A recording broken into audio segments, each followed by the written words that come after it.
Terima kasih. Baik, terima kasih. Silakan sebelah kiri lagi ya. Silakan.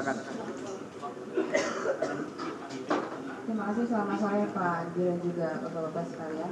Bapak mungkin bisa dijelaskan untuk arah lilitan lakban itu, apakah searah dengan jarum jam atau malah sebaliknya? Kemudian yang kedua, apakah ditemukan riwayat pencarian korban dalam browsing HP-nya, upaya mengakhiri hidup dengan cara melilitkan lakban di kepala? Terima kasih Pak.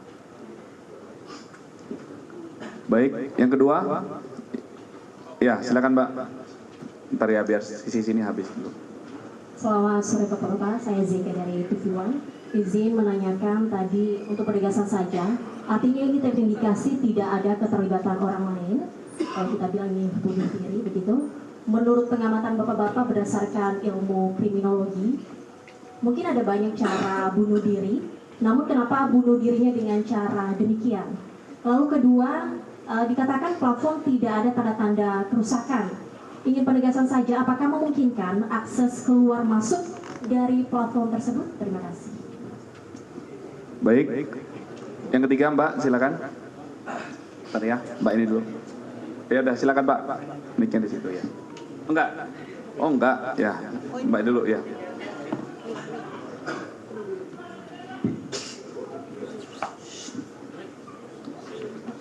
Bapak, saya Dilami Aulia dari iNews TV, izin untuk bertanya. Yang pertama ini terkait dengan tadi kan sempat ke Grand Indonesia, Arya ini dengan temannya ada Farah dan juga Dion ya. Apakah hubungan atau keterlibatan para Farah dengan Arya, kemudian Farah ini apakah sudah masuk ke 24 saksi yang telah dimintai keterangannya, atau bahkan Farah ini masuk ke 2 yang belum dimintai keterangan?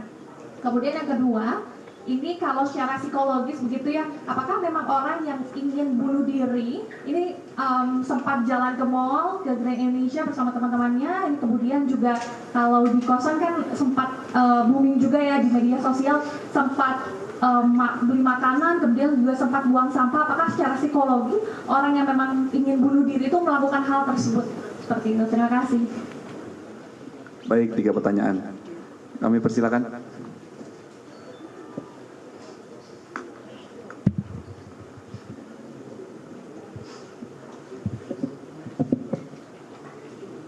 Baik, yang pertama saya jawab terkait dengan arah lilitan. Arah lilitan itu, lilitan itu dari sini ke sini, dari kanan ke kiri. Jadi arahnya berhenti di sini. Dan lakban itu posisinya tidak terpotong, masih belum putus waktu itu. Kemudian apakah ada riwayat chat, nanti akan diserahkan oleh lab digital. Kenapa dengan cara demikian nanti dijelaskan oleh Apsifor. Kemudian masalah akses dari plafon, kenapa ini perlu saya jelaskan?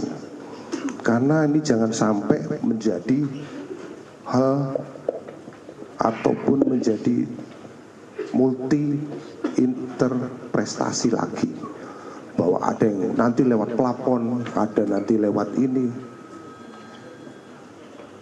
Ini perlu kami jelaskan kepada masyarakat semuanya, bahwa akses masuk itu hanya ada pintu dan jendela.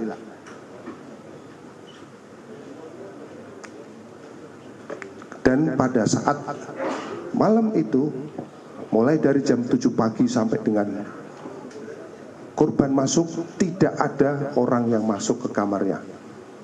Karena kami memonitor, mengambil sampel filenya itu dari jam 7 pagi setelah keluar kantor sampai dengan jam 7 pagi pada saat didobrak.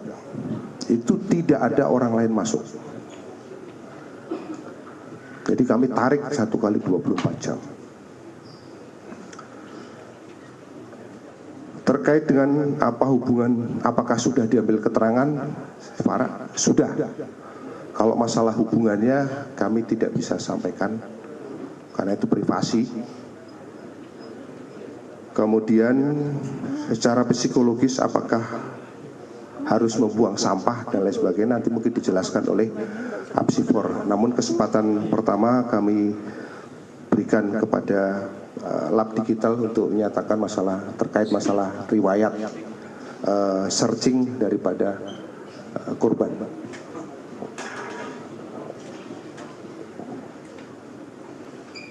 Jadi mohon izin, terima kasih Bapak Direktur. Jadi kami jelaskan kembali bahwa yang kami lakukan dengan beberapa pencarian terkait bunuh diri itu kami temukan di akun Yahoo-nya yang dikirim dari tahun 2013 sebanyak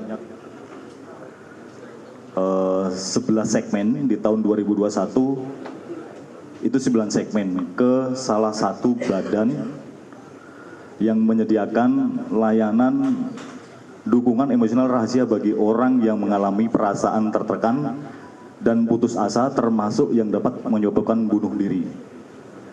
Nah, yang dicari apakah ada pencarian atau keyword lakban atau dibungkus kepalanya, itu saya katakan itu tidak ada. Tapi di informasi di email tahun 2021 pada intinya dari 9 segmen itu bahwa korban itu sedang bercerita dengan badan amal itu ketika melihat gedung tinggi pengen mencari cara untuk loncat dari atas, kemudian kalau melihat pantai kemudian pengen menenggelamkan diri. Nah, kira-kira seperti itu, Bu.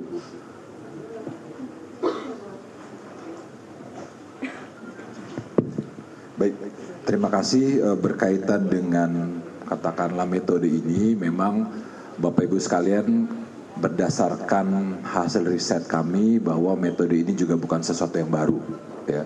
Jadi artinya pernah terjadi di Indonesia, pernah terjadi juga di luar negeri, seperti itu. Itu yang pertama, yang disebut dengan metode dengan menggunakan duct tape, ya, atau lakban.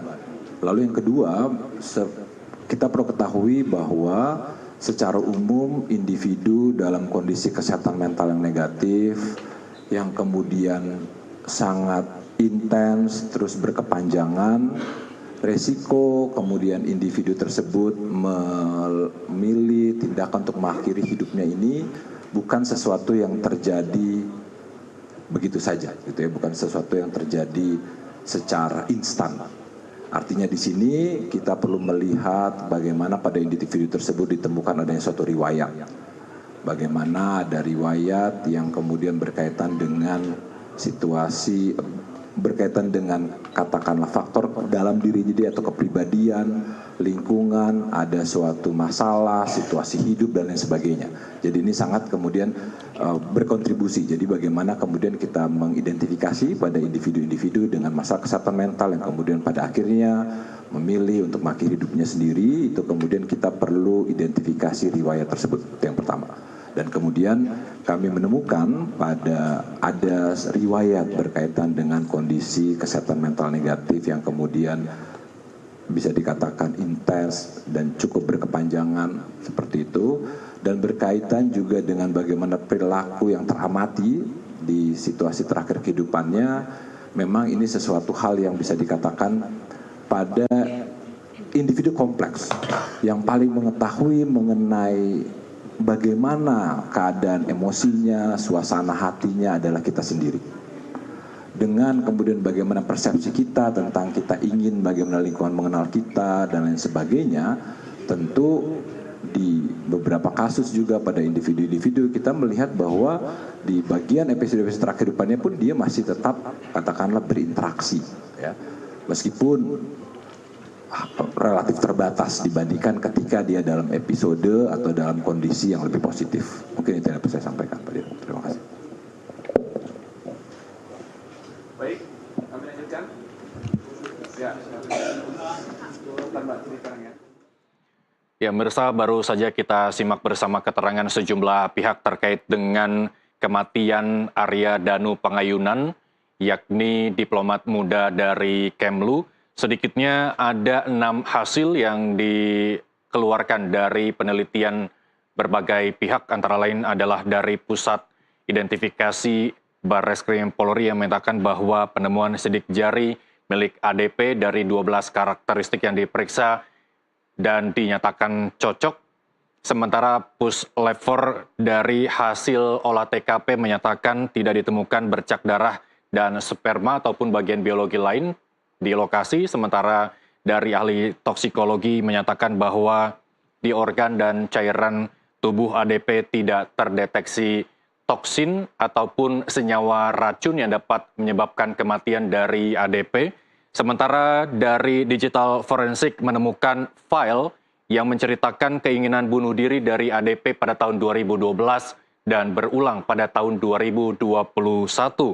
Sementara dari Apsifor mengatakan bahwa dari hasil pemeriksaan 24 saksi, ADP dinyatakan sosok yang positif, hanya saja mendapat tekanan yang tinggi dan juga pernah mengakses layanan kesehatan mental. Sementara dari forensik Rumah Sakit Cipto Mangunkusumo Jakarta menyatakan bahwa ditemukan sejumlah luka ringan memar di sejumlah bagian luar dan menyatakan tidak ada pertukaran udara pada organ pernapasan dari ADP yang menyebabkan ADP mati lemas. Maka dari itu bahwa penyebab kematian dari ADP yakni adalah mati lemas karena kekurangan oksigen dan tidak ada perputaran udara dalam organ pernapasan.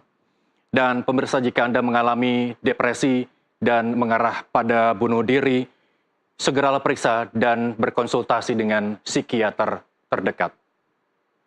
Saya Muhammad Irsal, demikian Breaking News Nusantara TV. Selamat menyaksikan acara kami selanjutnya. Sampai jumpa.